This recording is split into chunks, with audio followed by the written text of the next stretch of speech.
teman-teman semua, bertemu lagi dengan saya Cynthia May Krishna. Pada video ini kita akan kembali melihat dimensi yang terakhir dari administrasi gereja baru, yaitu dimensi evaluasi kinerja.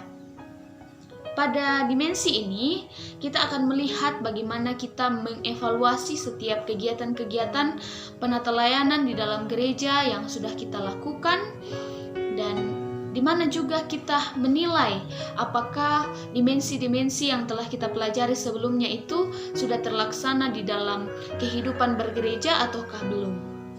Nah, teman-teman, di dalam evaluasi kinerja ini ada 5 prinsip yang harus kita perhatikan bersama, yang harus kita ketahui, yaitu Alkitab, doktrin, teologi, metode, dan juga teori. Kelima prinsip ini saling berhubungan, saling berkaitan satu dengan yang lain. Alkitab merupakan hal yang paling penting dari administrasi gereja baru dalam penata layanan gereja, khususnya di dalam dimensi evaluasi kinerja ini. Setiap pemimpin, setiap anggota-anggota yang ada dalam organisasi harus menguasai Alkitab sehingga ia boleh mengarahkan kehidupan bergereja ke jalan yang Tuhan kehendaki dan boleh mengevaluasi kegiatan apakah sudah berjalan sesuai dan seturut dengan kehendak Tuhan ataukah belum. Nah, kemudian dari Alkitab ini muncullah doktrin-doktrin yang berlaku di dalam kehidupan bergereja. Nah, doktrin-doktrin ini harus selalu diperhatikan dan juga harus selalu dievaluasi perkembangannya. Kemudian teologi, doktrin dan Alkitab ini menjadi bekal untuk kita terjun ke dalam kehidupan berteologi. Kemudian metode, kita harus mengetahui metode-metode atau cara-cara bagaimana kita mengeksekusi setiap dimensi-dimensi yang telah kita pelajari itu untuk kita lakukan di dalam kehidupan bergereja. Kemudian teori. Nah, teori juga penting, bukan hanya metode yang harus kita perhatikan, namun juga teori.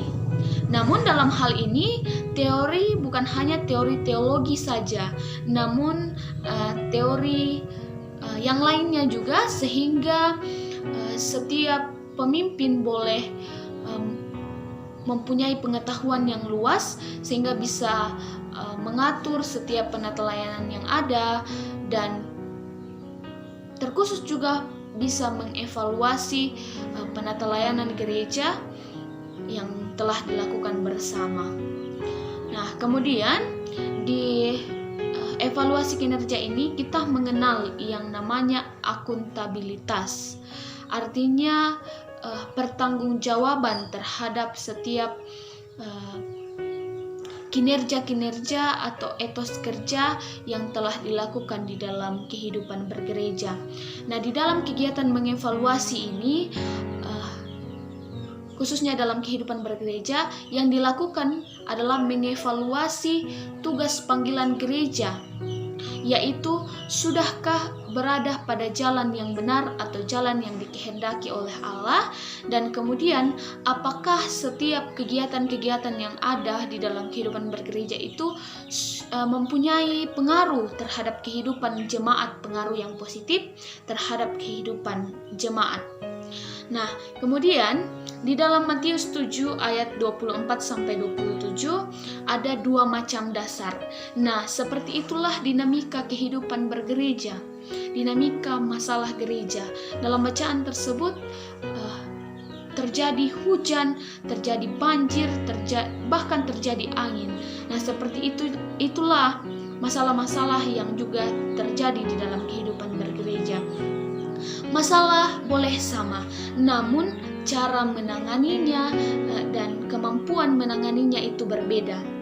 Utamanya kuasa yang melingkupi gereja itu berbeda. Nah, teman-teman, tidak ada teologi dan tidak ada doktrin yang tidak berubah. Semuanya akan terus-menerus diperbaharui sesuai dengan kehendak Allah. Namun yang terpenting adalah tetap kita berpedoman pada Yesus Kristus. Apa yang Tuhan Yesus lakukan, itu juga yang harus kita lakukan. Meskipun dengan konteks yang berbeda, namun kita harus tetap melakukan atau makna yang kita lakukan itu tetap sesuai dengan yang Tuhan Yesus lakukan.